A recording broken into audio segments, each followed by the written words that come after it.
ಚಿಕ್ಕಬಳ್ಳಾಪುರ ಜಿಲ್ಲೆ ಚಿಂತಾಮಣಿ ತಾಲೂಕಿನ ಪ್ರಕೃತಿ ರಮಣೀಯವಾದಂತಹ ತಾಣವೇ ಶ್ರೀ ಆಲಂಬಗಿರಿ ಸುಕ್ಷೇತ್ರ. ಈ ತಾಣದಲ್ಲಿ ಪೌರ್ಣಿಮೆಯ ನಿಮಿತ್ತ ನಾಮ ಸಂಕೀರ್ತನಾ ಪಾದಯಾತ್ರೆ ಹಾಗೂ ಗಿರಿ ಪ್ರದಕ್ಷಿಣೆಯನ್ನು ಆಯೋಜಿಸಲಾಗಿತ್ತು. ನಾಮ ಸಂಕೀರ್ತನಾ ಪಾದಯಾತ್ರೆಯ ನಿಮಿತ್ತ ಶಂಕುಚಕ್ರಗಳ ವೇದಿಕೆಯಲ್ಲಿ ಸಾಮೂಹಿಕ ಭಜನೆಯನ್ನು ಸಮರ್ಪಿಸಿ ದೀಪೋತ್ಸವವನ್ನು ನೆರವೇರಿಸಲಾಯಿತು. ಧರ್ಮಾಧಿಕಾರಿಗಳಾದ ಡಾಕ್ಟರ್ ಎಂಆರ್ ಜಯರಾಮ್ ಅವರು ಭಾಗವಹಿಸಿದರು.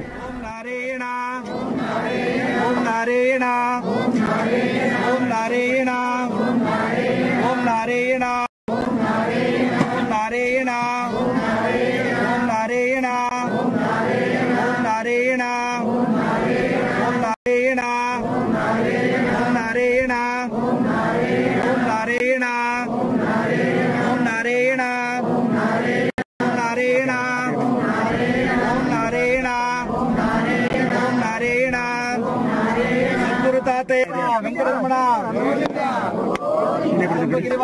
ವೆಂಕಟರಮಣ ವೆಂಕಟರಮಣ